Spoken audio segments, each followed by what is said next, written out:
FIDA é uma instituição de pesquisa que financia projetos de desenvolvimento rural, projetos voltados principalmente para os estados mais pobres do país. Então, assim, é uma política pública muito legal. Eles emprestam dinheiro, um dinheiro bem baratinho, bem mais barato do que normalmente se toma aí no mercado, né, para os estados que desenham políticas voltadas ao desenvolvimento rural.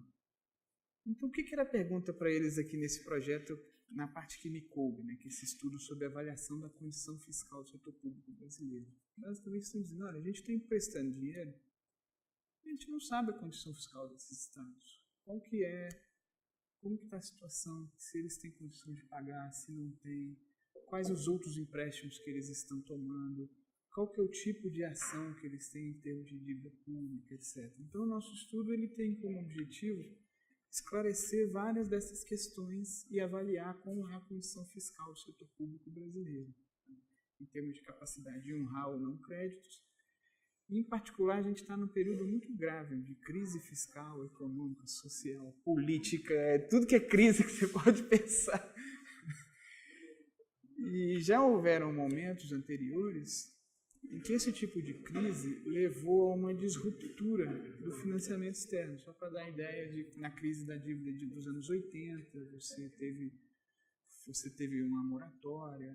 Nos anos 90, você teve uma explosão da dívida pública. Isso dificultou muito a capacidade fiscal dos estados, porque na medida que sua dívida cresce muito, falta recurso para outras políticas públicas. Então, a gente tentou analisar hoje o que está acontecendo.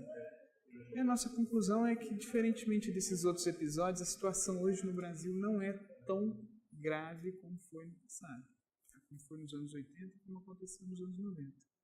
Por uma série de coisas que a gente explica, e convido todo mundo a ler o texto, a participar e eventualmente escrever dúvidas, etc. Mas isso não quer dizer que não esteja acontecendo um processo de deterioração fiscal muito grave.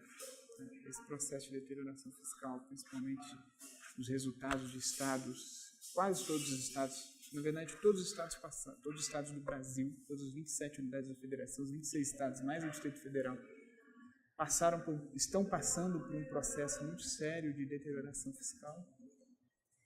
E mesmo que a dívida pública esteja mais ou menos equacionada, está se passando por um ajuste fiscal muito sério, muito grave, e que deve significar para a sociedade aperto em algumas políticas públicas.